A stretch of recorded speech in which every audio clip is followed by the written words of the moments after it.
Well, you see what we're doing now. We have the two speakers of the evening here, Father Niehoff and Father O'Malley.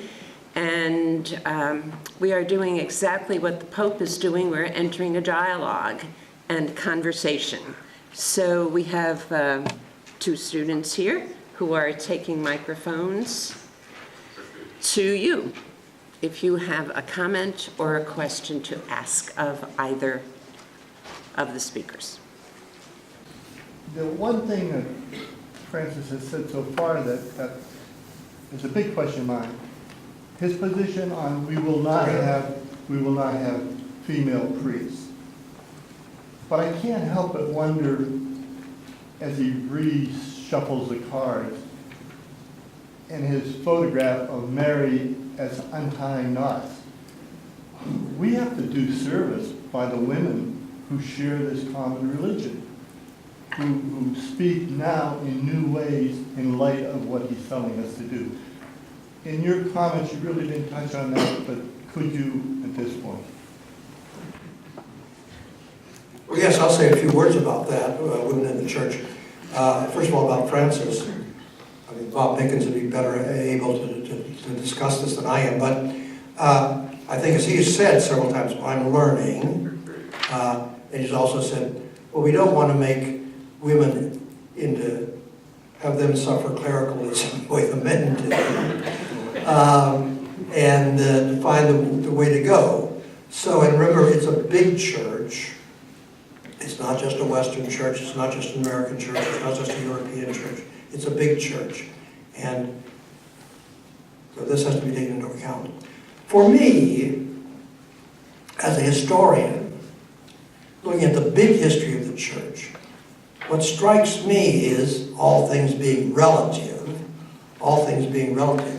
is the wonderful record the church has with women, all things being relative. That is to say, women saints, the life of Saints Felicity and Perpetua, right from the very beginning, the role that the great abbesses played in the Middle Ages, the Teresa of Avila, I mean, she rewrote what mysticism is. I mean, she rewrote the book, and so forth. But it's been in the last, really 60 or 80 years that our vision seems to have gotten narrower and narrower.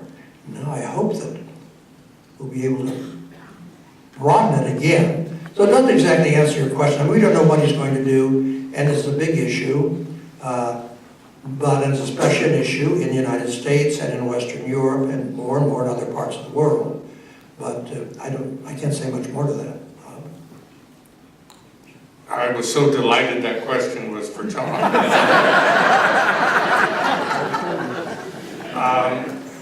My response often enough as a person, as we heard earlier, an administrator for most all my life, I'd like to see some real signs, and I haven't seen any yet.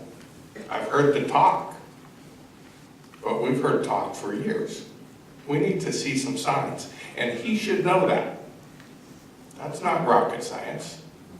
And I expect he will give us some signs. For example, why couldn't you have a woman lead the Roman dicasteries? Some of them. I don't know if he'll do that. As John said, we don't know what he's going to do.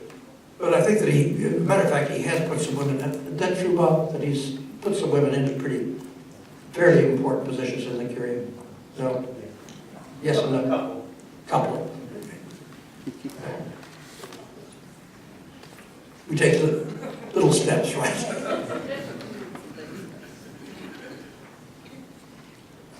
I'd like to thank our two speakers on their insights into Where are you? Here in the back. into the personality and spirituality of our new Pope. I would just like to make this statement that it makes me very happy that in my lifetime, joy has returned to the Catholic Church.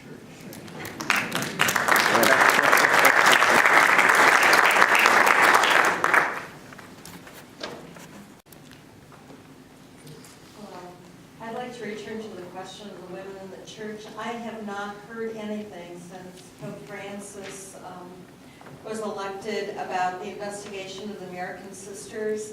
Has there been any change in that? I don't know. I certainly don't know. Again, maybe our expert member knows. Yeah, Bob would know better, but there's a bit of a sense that while he didn't shut it down, he certainly isn't putting a lot of energy into it. And again, we'll hear more in the next couple days. But that's often how change happens in the church.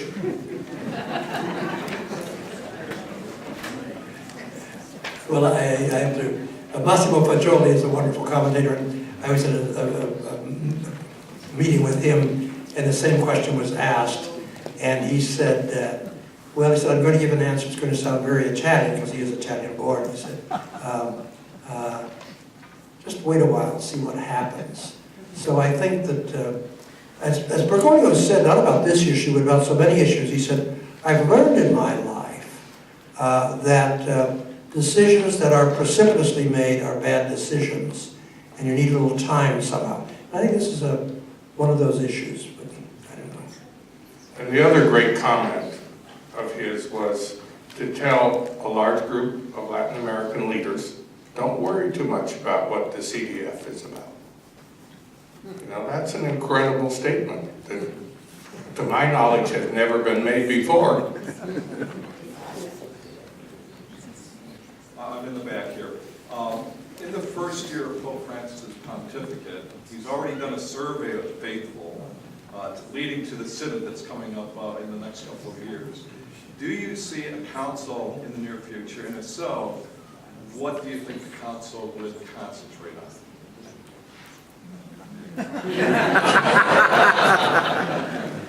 I love that question, but I was hoping you'd sort of say, when are we going to have Vatican III? And I say, never. We don't need another Vatican Council. We don't need a council in Rome in the presence of those dicasteries and so forth. That kind of, it's moving into a certain kind of world. I think we should have Cleveland 1 or Rio de Janeiro 1.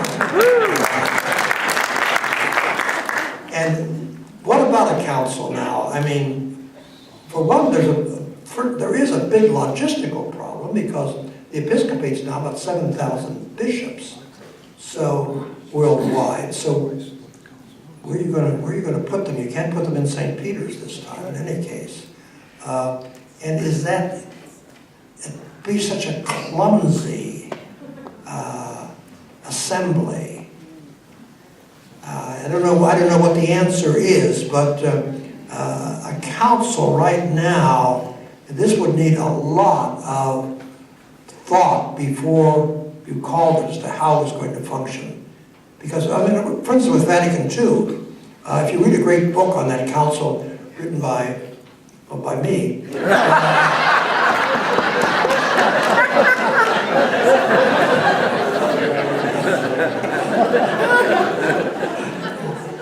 the middle, you will see a diagram of the flow of authority in the council. And it's like a puzzle. I mean, there were all these different entities, and you never knew who was responsible for anything down on the floor of the council, which caused all kinds of problems. So just the very protocol of the council needs a lot of thought so that you have freedom and yet you can move things along. Councils are very complicated entities. And the only thing I would add is, maybe I'm the only one, but why would we want a group of bishops alone together to decide anything? That's not the model. Well, okay, it's not the model for the past either. I mean, the First Vatican Council, 1870, is the first council in the history of the Church in which the laity did not have an important voice. Wow. Now, this voice was certainly the leaders of society, but bishops are the leader of the Church. But I mean, the Council of Trent, another good book on that too, the emperor and the king of France and so forth, the emperor, Charles V, and Pope Paul III, they were at odds about the agenda of the council, and the council compromised, put Charles's agenda and Paul's agenda together. And if it hadn't been for the emperor and his ambassadors to the council of Trent would have been very different. And the pastoral reforms of the council, such as getting bishops to reside in their diocese, would probably not have taken place. I recommend that book. Which one? So, do you think that the cardinals who elected Francis got what they were expecting? Or do you think maybe some of them are having some buyer's remorse? Well, that's often asked, and I think Bob Mickens again, keep invoking that name, but I don't think they expected a rock star. And that's sort of what they got. I think one thing they thought they were getting, I think they did get, was a manager and somebody who was not afraid to make decisions. And they got that. So I suspect, and just reading, I just read the last issue of the Tablet, in which Bob Mickens has an article, and certainly there seem to be some curial cardinals, bishops, who are quaking in their boots, not terribly happy. But I don't know, I heard a talk by John Allen a few weeks ago, and he said he's interviewed or talked to, about a third of those who elected him. He said that no, they're basically happy with what they got, so I don't know. One of the interesting pieces there is they had 8 years to look at it.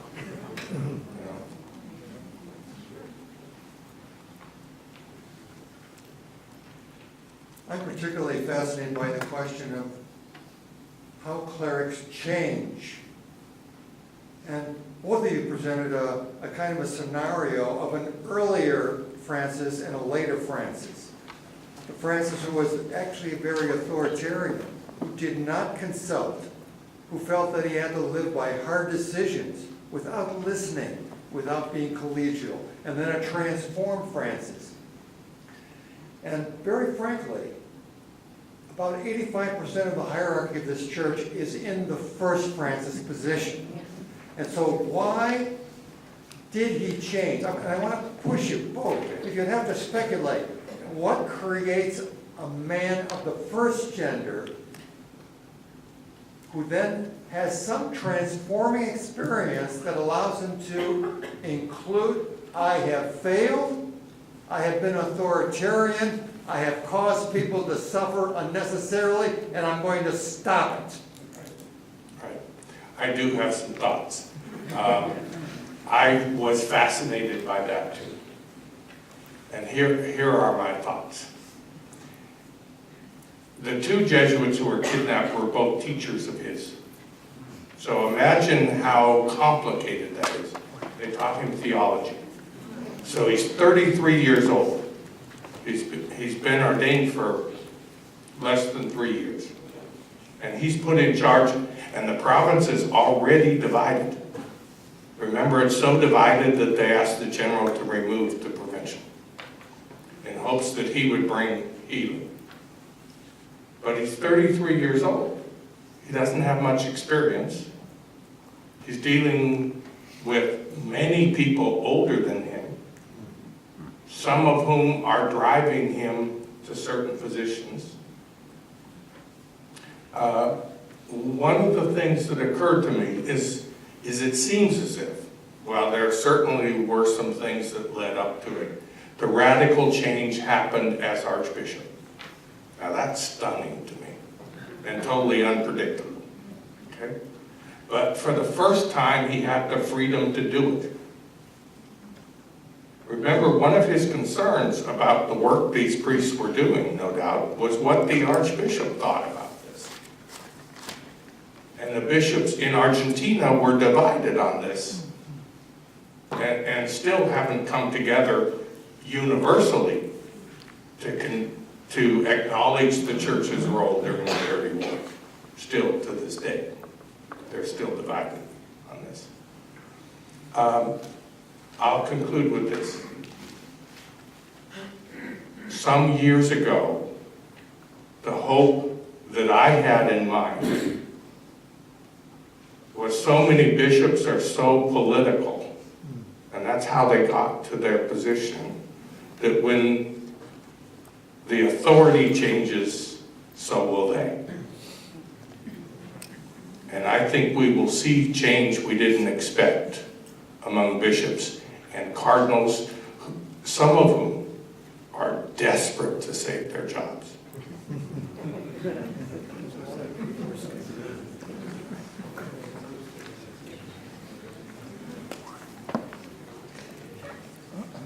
Thank you both for wonderful presentations. And along that same line, do you see a parallel between the transformation of Archbishop Romero from the moment his good Jesuit friend was murdered and Cardinal Bergoglio, or at that time provincial, and probably the canonization of Romero? What's the implication of that, if there is a parallel?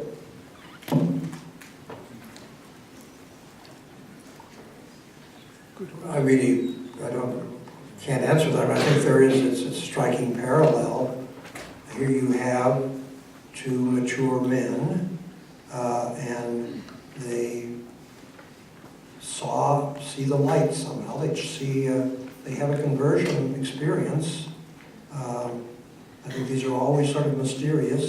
Something happens, something strikes them, and stop dead in their tracks and say, oops, I've been missing the boat here. I don't know. I really can't answer that. The thought I had was, interestingly for both of them, shoes figure into these stories. So we saw that in the movie, if that's accurate. And we heard this, he didn't have shoes when he left Argentina for the conclave. But what was interesting is they hung out with the powerful and the wealthy before they were archbishop. And as auxiliary bishop, it seems, they both did that. Now, both are described as people who were happiest among the poor, and Bergoglio would go into individual homes in Buenos Aires and sit with them. Probably not eat a whole lot, as we didn't in the Philippines, because they would give you the best they had, and you didn't. I mean, you might have a couple bites, but you didn't eat a lot. So it's interesting that that role of being pastor for both of them was really transformative.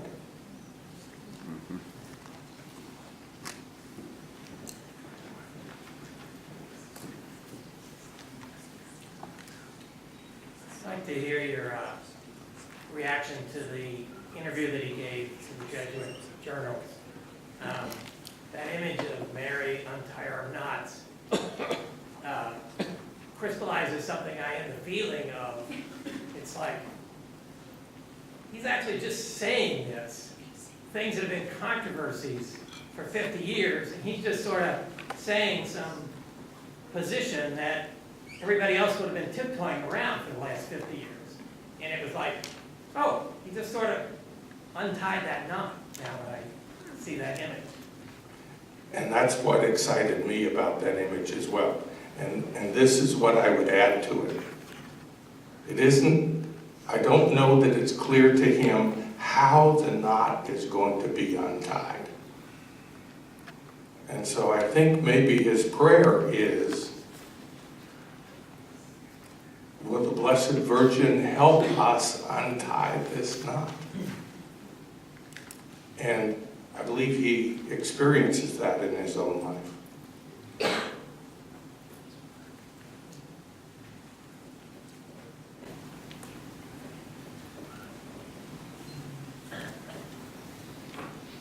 Did he ever try to articulate his opposition to liberation theology, or was it just assumed that he was with the rich and powerful, and he was getting political pressure to act as he did. Did he ever try to justify it at any point in time? I don't know. But I would imagine, as was true in other parts of the church, there was so much anxiety about Marxism. And so to a degree, it wasn't so much about liberation theology. Once you get beyond the Christology of it, which some theologians struggled with during that time. But it really was about its affiliation, possible association with Marxism. And it made people frightened. And one of the great things about Pope Francis now is he doesn't seem to be frightened. At 33, I think he was frightened. I think I recall his having saying that he never was against liberation theology, but that he worried about any kind of sort of Marxist ideology that seemed to be sometimes operative in it, but he was not against liberation theology as such. So that's my 2 cents, that's all it is. And what might be worth adding for just a minute here is during that time, the tension within the society were those who wanted to be out on the barricades in the streets. And the worry was that was without faith. And so both congregations tried to call the society to remember that this is about Jesus Christ. This is not about empowerment of the people first. And that was a huge tension. And we forget that because we don't worry about those things at the same level now. This is just more a question about his personal life and related to that picture. I remember when things escalated in Syria, and so there was that public demonstration, and he was on TV praying at night, and I was flipping channels, and all of a sudden found myself praying with him on TV, and had this very real sense, you know, from the plaza to Ohio, that he was praying with the people. And so I don't know if anything that you've read or heard from other people has led you to any insight on any other aspects of his prayer. I guess the only thing that I would say is, how can he make it so personal and so real? We haven't seen anyone else who could do that. Anyone else. And he's able to do that. To me, that's stunning. Yes, some piggybacking on that. He is now the world leader. And there's nobody else of that stature. He is the world leader. And I mean, I'm sure you've had the same experience, but of course being a priest kind of makes me a sitting duck. But I've had so many people come up to me and say, "Oh, you're a Catholic priest." Well, I'm not a Catholic, but I really think your Pope, you know, is doing the right thing and so forth. I mean, that's happened to me all the time. And it's really remarkable. I mean, the power, it just shows you the power of a person who's genuine, who knows his limitations, as I say, is comfortable in his own skin, and yet wants to do the right thing and help others do the right thing. It's really, I think, a powerful thing. Thank you. How about one more question? And thank you so much for keeping the questions so brief. It really helps. Ashley's coming.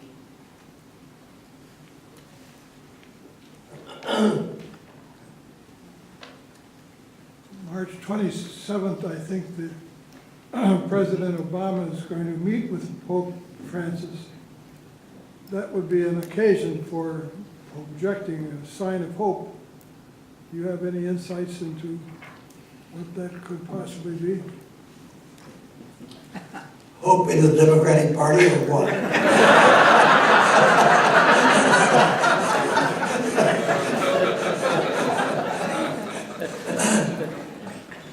I'm going to share with you a story that a Metropolitan Archbishop told me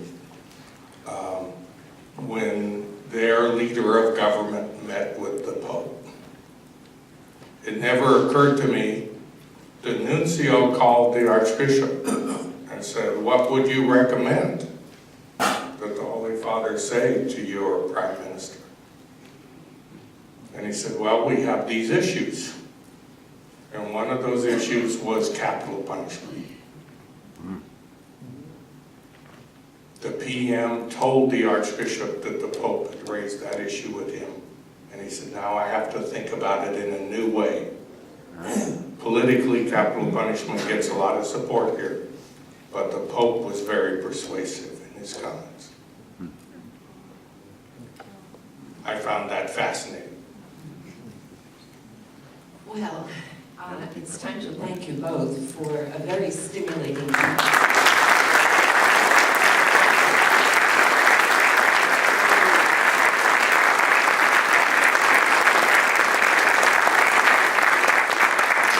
to be continued tomorrow when we have Father Brian Hare from Harvard University coming, and Natalia Imperatori Lee coming from Manhattan College, a Cuban-American theologian, mother and wife, commenting on the Pope as from those perspectives. I hear she is I've never heard her before, but I hear she's a very dynamic speaker. And also, of course, Robert Mickens from the Tablet in London, also speaking tomorrow.